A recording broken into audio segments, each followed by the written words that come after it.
for me, those are the things that were inside me. Like, I wanted something that could be more empowering. So if you see Adela Sego on TV and you want to be like her, how do you do that in a place like Nigeria, where you're just trying to find where you're going to eat, how you're going to move from A to B, right? So I really wanted to have something, I didn't know what it was then, but something that could say anyone who's creative, who's talented, who's passionate, if you come to me or come to whatever I want to build, I'm going to help you.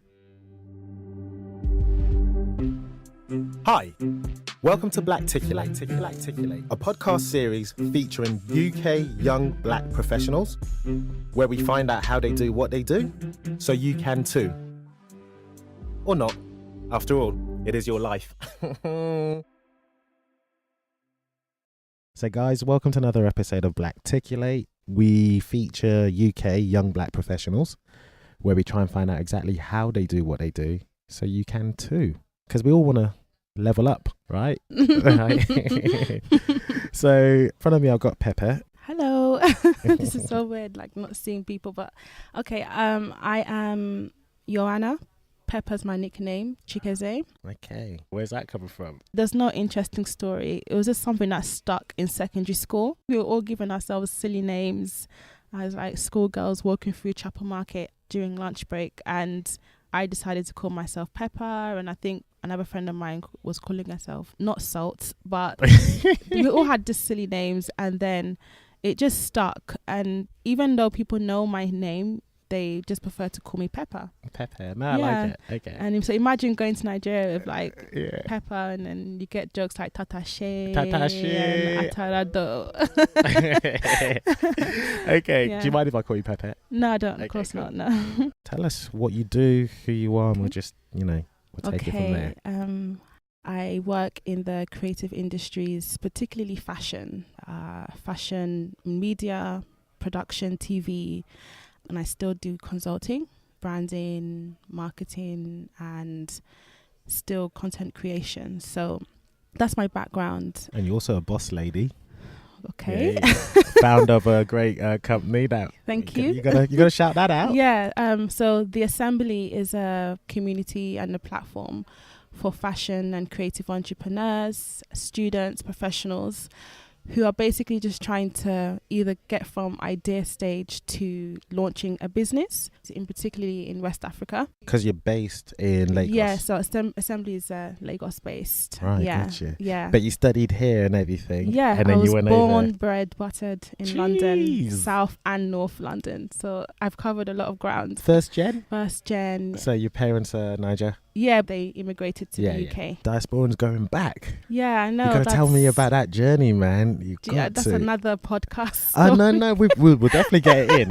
Because now you just teased everyone who's listened to me, and I've got a lot of my audience are from the diaspora. So London ain't all that. I'm not going to lie to you. It's not all that. Yeah, I mean... You say that with a smile. Yeah, I'm smiling because that's how I felt. Right. Especially when I first started to kind of toy with the idea of like going to Nigeria, especially because I never went on holiday. I went for the first time in my early 20s, and I was just so excited, and it was like an adventure for me. And then reality hit. So I was like, no, I'm coming back kind of thing. But after some time, I kind of found my way. And I have a lot of friends who actually had to come back, because if you don't have a plan, if you don't really have why you're there, it can be really tough.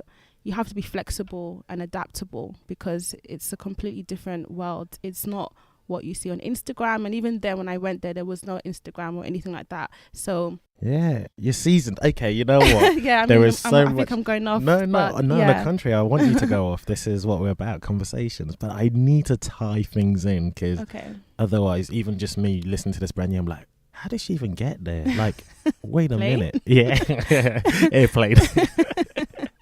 Yeah, no, but yeah. You're born here and you lived here all your life. You've never even been on holiday to Nigeria. So you're straddling both cultures. Yeah, one foot in, one foot out. Yeah. So at home you're eating jollof. Yes. And then outside of the home, fish and chips. But but the question is, do you it's not quite. Yeah, okay. So tell me about growing up. My father was a photographer. Oh, okay. Yeah. Like working photographer. Yeah. So that's how he earned bread. Yeah. Oh, wow. Yeah, say pretty no much. more. Yeah.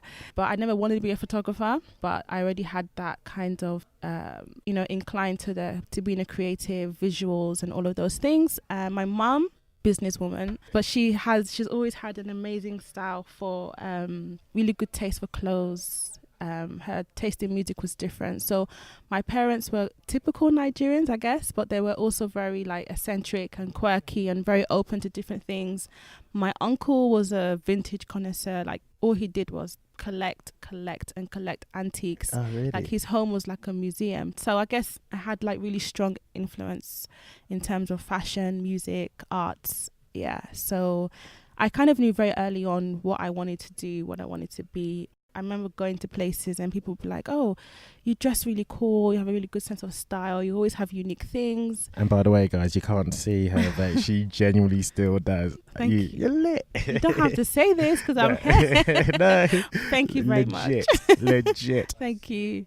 So then people kind of said to me, have you thought of being a stylist? And at that point, how old were you I around think I was this time? like 14, 15. Can I interrupt a little bit? What were you wearing? So what were your brands, your go-to brands? I never had brands, actually. It was all vintage and thrift. It was all kind of like spending our pocket money on thrift stores. Right. And at that time, vintage was still it wasn't like mass appeal. Yeah. So it wasn't hipster and cool. Yeah. All the good stuff was then, all the good stuff. And I was really like taken aback by the 80s. So a lot of my style referenced the 80s and the 70s. So right. Yeah. Okay. Sorry, I digress because Yeah. I was just wondering, like, I was trying to picture a mini you and just like you rocking maybe this big Gucci belt or something. No, and she's no. like, nah. But yeah, I mean, that was basically how my journey and my love for like fashion started. Yeah. And So now you're around 15, 16. 15, 16. Colleges, obviously, education starting yeah. to still play a part in your life. Yeah. So I went to a secondary school called Elizabeth Garrett Anderson. Shout out if anyone from there is listening. EGA, Islington. So any opportunity I had to kind of express myself fashion-wise, I would like organize fashion shows or try to like work with the school committee to do anything that was creative. Even in church, like I was the one that did the fashion shows. So they knew me, okay, that's the fashion girl and all of that. So it kind of helped because I didn't even know I was building a portfolio without even knowing it. So when I started to understand the importance of work experience and internships and assisting people, that was very valuable to me because I could say to them, well, I organized my church fashion show or my school fashion show, and even in college the same thing happened again. I was doing that, so then people started to know me as, okay, that's the girl who does fashion, you might need her for your show. No, amazing. I mean, that in of itself is great advice because a lot of times, and I get this personally, where people will be coming up to me and I want to be paid for X, but they haven't demonstrated or showed that they, if you love doing something, do it. Yeah. Regardless of if you're getting paid to do it or not. Yeah. Because the money will come. Yes. And then at that point, you have so much value to offer. Yeah. And you've got the work to show for it. You have the experience. And most importantly, you have the connections. I can't tell you how many people I know now that I knew when I didn't know I was trying to build a career, or because I was doing it because I was passionate and Amazing. It's useful to me very much so now. Because they're now rising to the top, aren't they? Exactly. And they've got the budget. Yeah. So, university. Yeah. I wanted to go out of London for university, actually. Why? I wanted a change of scenery. I wanted to be challenged. What do you mean challenged? When you're in a certain environment for a long time, for me personally, I don't think you can allow yourself to grow. Seeing the same people, the same routine, the same faces, and I just wanted to experience education from a different perspective, but it was a huge culture shock for me. Well, first of all, I thought I was really smart. Okay. I got all A's in college, but the moment I went to university, I couldn't even write an essay. And most of the guys in my class, in my course, were all private, education. Yeah. And I'm just like this girl from like London, and it was a very big culture shock for me. So yeah, I had to work harder, read more, and then I started to make friends with really very smart people. Nice, of course. So that they could help me. Elevate yourself. Yeah, like a company you keep. At that point, I got offered a job to be the fashion editor of a magazine called Fab.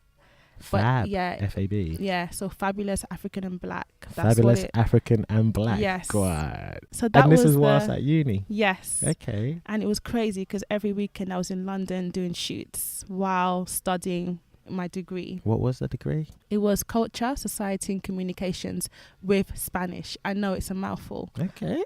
El Español. Español. Oh, okay. Muy There you bien. go. Okay. That's all I can say. Muy bien. Don't worry. Don't ask me anything else. I'll start fumbling. Okay, So don't my worry. bad. Sorry, I derailed you. So basically, whilst you're still at uni, and forgive me, I'm such a marketer. I always sort of summarize and make things pithy. But you were like, I've got to work hard at this because I'm not as intelligent as I once upon a time thought I was. And secondly, got a job as a fashion editor for a magazine. Is that fair? Yes. All right, keep rolling. So I was also like president of the ACS. So it was a lot of work. And I can imagine. Really now stretched myself in, but but you were killing it there. Yeah, it was fantastic. You had a job, which was amazing, like working for Fab, right? Yeah. So why even continue with uni? Well, it was important for me to I feel if you have an opportunity to learn something outside of whatever your chosen field is, I think it's very advantageous to you because you never know. Right. Maybe at some point I may be fed up with fashion and I wanted to go into politics or something completely unrelated to fashion. I really wanted to have something to fall back on, basically. And apart from loving fashion, I'm really into social sciences, and so I was like the activist on campus, and then I was like the fashion girl that was going to like New York Fashion Week. So those are the two sides to me, and that was why I continued with my course, and I was happy doing it. And besides, my mom wouldn't even want to hear that that I want to. Ain't that the truth?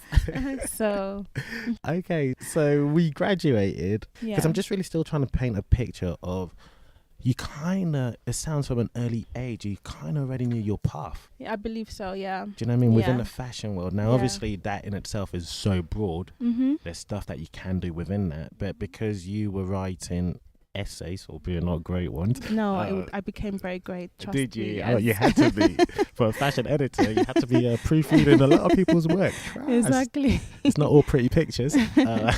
But, you had to basically start learning the trade or the skills. Yeah. And I'm wondering what that is and how that is now what you get paid to do professionally.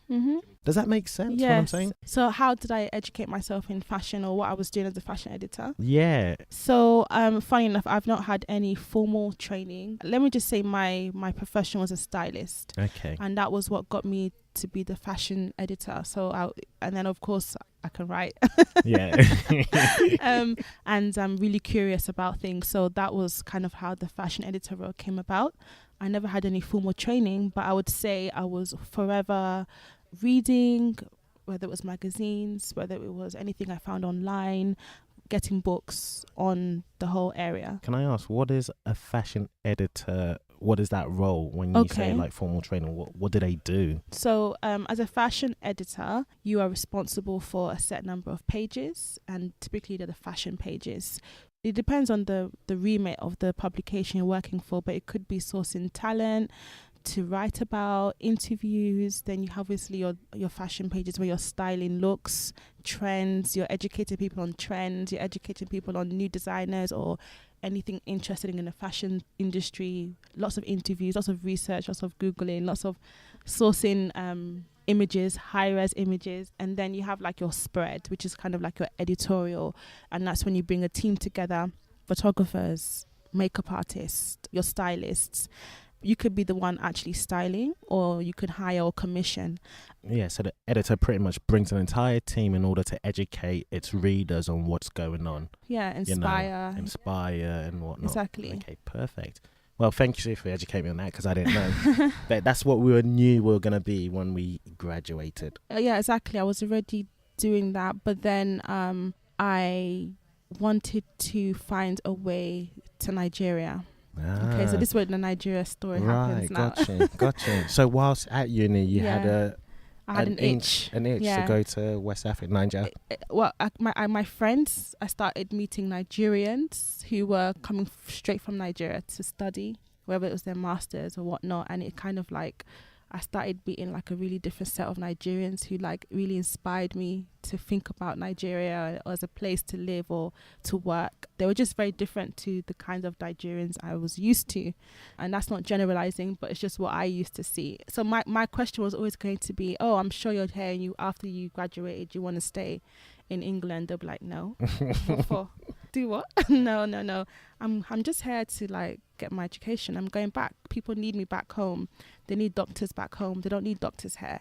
And, you know, those are the kind of rhetorics that I heard in uni. And it was like from one friend to the other friend, they always had this kind of like, no, we're just here to kind of like get educated or whatever, but we're going back. Some of them, you know, came from wealthy homes, so they had to go back and daddy's company. Of and course, you know. Or they were like really entrepreneurial minded. So I started going, okay, possibly is an opportunity for someone like me who could come and help develop the industry and continue to tell stories from an authentic standpoint. And there wasn't much by way of like, now there's so many sources of inspiration, but when I was doing it, there was nothing really apart from Pride magazine. But so it was important for me to kind of find my route.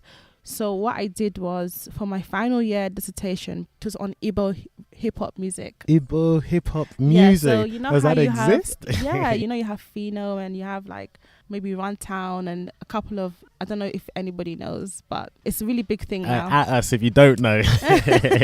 I'll be happy to give you suggestions to listen to. So I was very interested to kind of like understand the discourse around, you know, native language and how that's been used in music and lifestyle. And I was like, okay, for me to do this, I have to go to Nigeria and do my research properly. Yeah, be on the ground floor. Yeah, you're taught to research and in all of these kind of things. So I was like, Mom. And it was a battle. Oh my gosh. I was trying to convince her that, look, I need to go. It was like a whole process to even get her around to like let me go. And then I went. And it was like the best thing ever. Really? Yeah, I think I cried on the plane back to London. Like I was really, I said, no, this is where I want to be. And it was amazing. And I got a distinction in that project. Explain what it was about being there. Well, first of all, it was complete laughs. It was just like from the point of the airport, I was just like a comedy show. I felt like I was just watching a live Nollywood film. Really? Yeah, it was just, for me then, it was so hilarious. Everything made me laugh. Right. But then just the idea of, you know, the possibilities, the land was like really virgin land. It's like you can come and you can really make something out of nothing. I don't know. It was just, I just had such... Yeah, of course. It felt like home. Yeah, it was home. like, why haven't I come sooner? Yeah. Everyone, you look left and right and they look like you. There's Yeah. something just, powerful about that. Trust me in this one. I think so. I say that because when I go Nigeria, it's just like, yeah, man. Do you know, it's home away from home. And it's just like, yeah. But, okay, you don't have to explain it because I get it. Do you know what I mean? Anyone who's listening that hasn't travelled back to the homeland, I highly recommend you do so. So you're back a bit. You shed some tears. I'm sorry to hear that. Yes. But what were you thinking? You're thinking I need to go back immediately and do something on the ground. Yeah. So Fab Magazine, I told you I was there and they were trying to like open up offices in Lagos and in Ghana. So I was like, yes. Hello. Yeah, you know, I thought, okay, well, rather than go and not just work as a fashion editor, because it would be really hard, I'm going to do my youth service. So just in case I decide to ever come and work in Nigeria, at least I've done it, right? So for those who don't know, what is youth service? So National Youth Service Corp is basically a compulsory program for everyone who graduates. And they have to do like a year of, it's like an internship, but it's not an internship. It's just like they post you to a service year. You could be teaching in a school, you could be working in a hospital, you could be working in a law firm, but it's like 1 year and you kind of go through like this horrific camp beforehand, 3 weeks of camp. You're giving me so much memory. So like a horrific camp for 3 weeks and then a compulsory 1 year program where you're basically working for the state in order for you to be legible to actually work and be, I guess, a citizen, quote unquote. properly. Yeah, I don't see the point of it though, but that's another. That's another combo. So a year in hell. Nah, joking. I'm joking. So we did that. Yeah, and so I managed to do it in such a way that I could work for Fab magazine. Right, because they were establishing an office in Lagos. Exactly. I mean, Nigeria and Ghana. Exactly. And so I was doing my service year, and then I was working as the fashion editor based in Lagos. Yeah. Nice. Now that you're officially in Nigeria, Afro beats is coming through the music landscape, so you must be really at the cusp. Yeah, because at that point, I mean, the likes of Wizkid was literally just starting, and I was styling Wizkid for editorials in the magazine. Amazing. And then the Banky W's and then the LD. So like at that point, Fab was really a very great gateway to discover this kind of talent and then showcasing them internationally. And we did a lot of great things. We had an award ceremony as well as part of the magazine. Right, amazing. I think another year or so, and then I decided to do my master's. Okay, you decided to come back to do a master's, right? And this was at University of Arts London? Yes. Right, okay. Why? I guess I'm like an undercover geek. I love studying. I know that it's not really a nice thing to say, especially if you're in fashion, but I actually love studying. I love education, and I knew that this is an industry I wanted to work in and an industry I wanted to be part of, especially contributing to the development. So I wanted to make sure that while I'm still young and I'm not thinking about, marriage and all those kind of things, this is a good time for me to just get as much as I can. Yeah. And I said to you that I never formally studied anything fashion. So the master's is a good opportunity for me to kind of get that formal knowledge I get that. and training. So I did that at LCF. So my area of research was on entrepreneurship in the Nigerian fashion industry. Right, this was your MA. Yes, and I got distinction. Of course, smash it, get out, of course. Again, I was going back to do my research, speak to a lot of designers, and I'm really proud to say that a lot of the designers that I spoke to then are doing amazingly well now. Amazing. Yeah, go.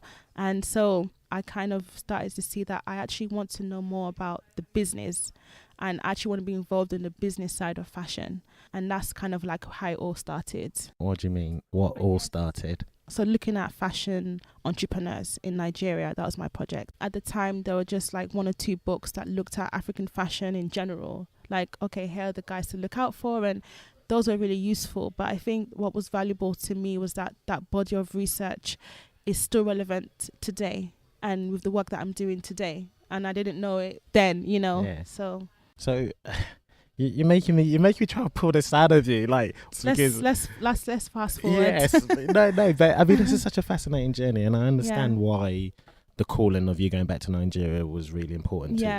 I understand how you became known as a fashion lady, because again, your fashion's lit.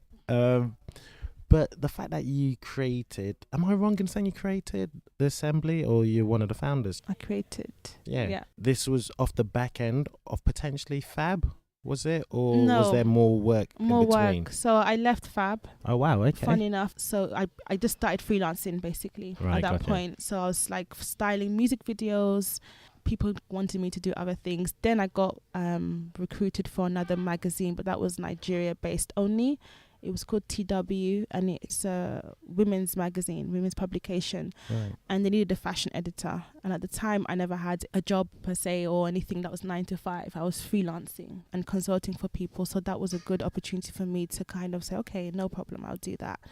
And then I was headhunted about 8 months later to run a TV station. Wow. So it was really interesting because it was actually my former boss at Fab who recommended me to, it's called CMA Group, but they own like 15 TV channels across Africa. And one of them was a fashion channel called Spice TV. I know Spice TV. Oh, cool. Yeah, cool. I do. Yeah. And so they said, you know what, we need somebody who can basically take this channel and program, because it's just a program, like a 30-minute program, and turn it into a 24-hour TV station. Bang. So essentially, for those of you who may be like lost with what I'm saying, like a fashion TV, like FTV, FTV. the African version, basically. So my job was to come in, rebrand, create content, develop content, find a team, another thing about Nigeria is that you really need to be flexible, because what you're called to do, you will not be you'll be doing like 20 people's jobs at the end of the Yeah. And so that was my next role. I was There's a lot of hiring, challenge. firing, recruiting, training, all sorts, producing. I hope they were paying you well. They were paying me well. Okay, they better have. It was such a good experience, because then that's like me now translating everything I know into TV, into media, which I never really did before. So I learned a lot on the job. No, amazing. To be honest with you, I did. But because so far as I had, like, you know, for me, it was okay, I understand fashion. And obviously my years of fashion editing came into play, because then I had lots of contacts and lots of people to reach out to for content, featuring them, showcasing stories. So you're bringing in your team. Yeah. You know, listen, guys, your network is your net worth. Yes, exactly. You know? Exactly. That's a very good point you made, because a lot of people that I had worked with previously, I was like, look, I've been given this task, and do you want to do this? How far do you want to take Africa's story? Amazing. I'm just in awe sitting here. But now that you've literally got a huge gig where you single-handedly had created something that was a single program into now an entire 24-hour TV network. Yeah. But you're no longer doing that, or are you still doing it? No, so yeah. You got tired of that. Yeah. You definitely like challenges. Jeez, God. That was very challenging, actually, especially at that point. Then birthing children as well was. You were pregnant at the time. Yeah. So that was hard, but it was fantastic. So yeah, like a year and a half ago, I decided to move on. Right, gotcha. It was bittersweet. When I started, I was already pregnant. So it's almost like I had two babies. Do you understand? So Spice is as old as my first son. Even that you're seeing still now are things that, you know, I created with an amazing team. I met so many great people, and it was just so hard to like say I have to move on. If I don't go now, I probably would never go. And I'm probably going to be regretting for the rest of my life, because I have so much inside of me, and I can't do that here. In all of these roles that I'm doing, I've showcased so many people. I've written about so many people. I've featured so many people. But then after that, what happens? Yes, you can inspire someone through what you've been able to write about them or film them and all of those things. But then I just kind of felt like the impact, I wasn't really making the kind of impact. What kind of impact do you want to make? What is that? What was it that you couldn't do? I couldn't necessarily, for example, I'll give you an example. I had so many people coming for jobs, right?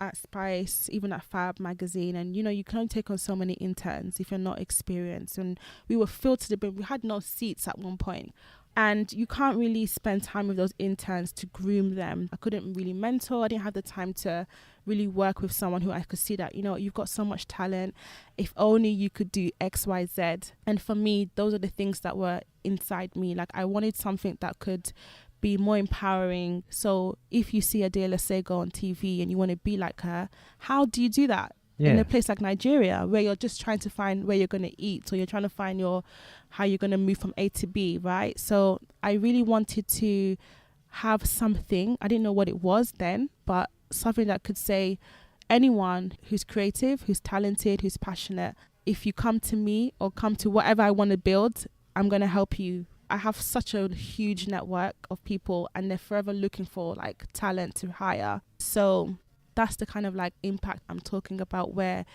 someone can come to me and I may not be able to help them, but I know that through mentoring or through workshops or through training or education or even through content, you'll be able to take something away that can benefit you. And that's basically what led me to start the assembly. Kind of sounds like Blacticulate, right? Joking.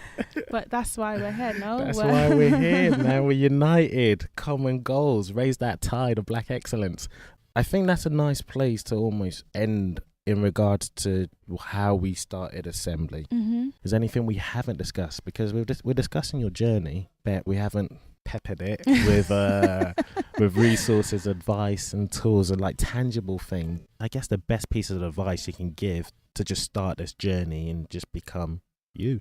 Okay, no, or better than me. Or better than you. I think one of the things that I was really lucky to have was first, my parents were very supportive, first and foremost, with the line of work that I wanted to do. Even though my mum used to say to me, oh, study international relations so you can get a job in the UN and you can wear nice suits and you can get like a city gent to marry and all of that. But she was still very much like open and, you know, supportive of me. Maybe it's just me, but I surrounded myself with people who were older than me and who were experienced. So they kind of acted as mentors. So they were either doing fashion in a particular way, or they were just doing whatever they were doing in their own field. So I could learn from them. And I researched a lot. You know, it's great to have a mentor, but then you really need to research. Like, I was always reading. If I wanted a particular job, I was applying for a particular job, or I got a particular job, I would read. And, you know, now it's so much easier because you have podcasts like this. You have so much online resources. This was not available then, you know. I would really encourage anybody to, like, it's not easy. It's not like a one track. I mean, I'm just kind of telling you the kind of glossy version of the journey, but there were really lots of like terrible times, challenging times. And then it's a kind of like self-belief and kind of like have a conviction about what you want to do and just run with it. The challenges will come. People will say you're crazy, what you're doing, going back to Nigeria or whatever you want to do. But if you have a conviction and you stay focused on that lane, you will definitely achieve amazing things. If you can start early, as much, you know, whatever point you are, just start now. Don't wait for anything. And that's something about me. I never wait. If I feel like I can do this now, I'm going to make it happen. If it's like 5 jobs, I will do those 5 jobs. I don't see those kind of restrictions. And that's my work ethic. And speaking of work ethic, even if you're doing like a 9 to 5, but you're passionate about graphic design or you're passionate about technology, do that in your, you know, at night, do that in the evenings, find ways to work around it, but then don't let your boss suffer for it because you're working in a job that you don't necessarily want to do, because you never know who that boss could recommend you to or refer you to, and then the colleagues you work with, they will end up being somewhere else. And you know, just have a very good work ethic in anything that you're doing. Be professional. If it means reading up on books outside of even what you're interested in or what you're studying, do that, because that's what I did as well. I mean, even now I'm very much in the creative space. However, I still read on startups and social impact and these are all new topics to me. Even investment, angel investing, and all of those things are really new topics to me. But it's important for me to know this because of the people that I work with and for myself as well. So sorry if I kind of went on a tangent. I mean, I feel like what you have done is you're giving great advice. And these advice, I mean, maybe it's because I've been doing this for so long. They're echoed with every individual who's killing it in a similar way. Yeah. And what I try to do, if I possibly can, is not have it so abstract. And when they say have good work ethics, okay, in principle I understand that, but what does that reality mean? And I think it's nice you said, yeah, okay, you have a 9 to 5. After that 9 to 5, work on what it is you want to work on. And then go back to that 9 to 5 and make sure you still put a smile on your face, because you never know what your boss or colleagues will say about you who could potentially get you to where you want to go to. That's perfect. Now, you speak about challenges, and I know in the fashion industry, and you can tell me more because this is your wheelhouse, it has this sort of stereotype of it being quite catty and superficial. So when it comes down to challenges, I mean, you're a black woman. What are these challenges? Because you said you glossed over it, but it'll be nice for people who are listening to go, okay, I know I need to face these. Where do I start? I think first of all, I think people, and it's not a bad thing to be aware of the fact that, you know, you're a minority, whether you as a female or as a black or as a, you know, any other ethnic minority. It's good, yes, to be aware, but then sometimes if you kind of put that at the front of everything that you do, you can actually box yourself. You don't have to be necessarily working because you're black, work in Africa or whatever. Just be excellent at what you're doing anywhere. And if you are the minority, play that up to your advantage. So like I have friends who work in fashion, who mainstream fashion, and like they're like the only black girl in the office or whatever. And they've been able to like turn it around and do other interesting projects because they are, you know, the minority.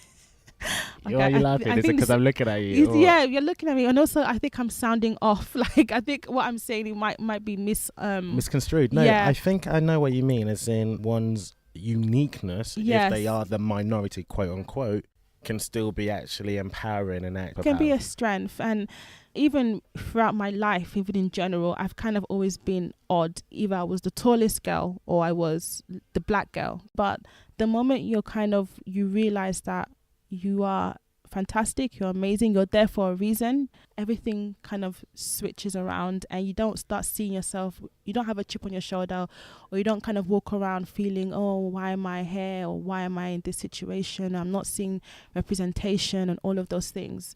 And that was exactly what happened even in university. I think I was just 2 black students when I did my MA course. But I never said, oh, I'm the only black girl here, so I can't relate. No, I want to know what you know. I want to learn from you, and I'm going to be excellent, and I'm going to prove that I'm actually as good as anybody else here.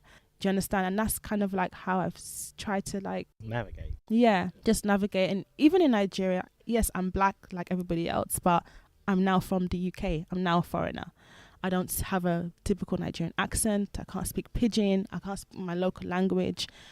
Like, you do come up with culture shocks, and you do have issues where sometimes you can't relate because of the culture is different. The mentality is also different.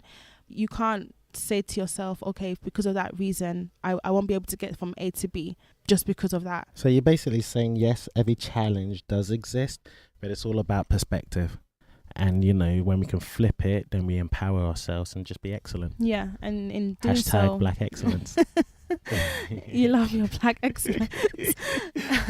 and then in doing so, you then inspire other people. You never know who's looking at you. I think now it's so competitive now, trying to break into the fashion industry is so hard, because everybody is super savvy. And find your niche, find something that you can actually bring to the table. Always find what is your value, and if you can communicate that to an employer or to a client, it will be good for you.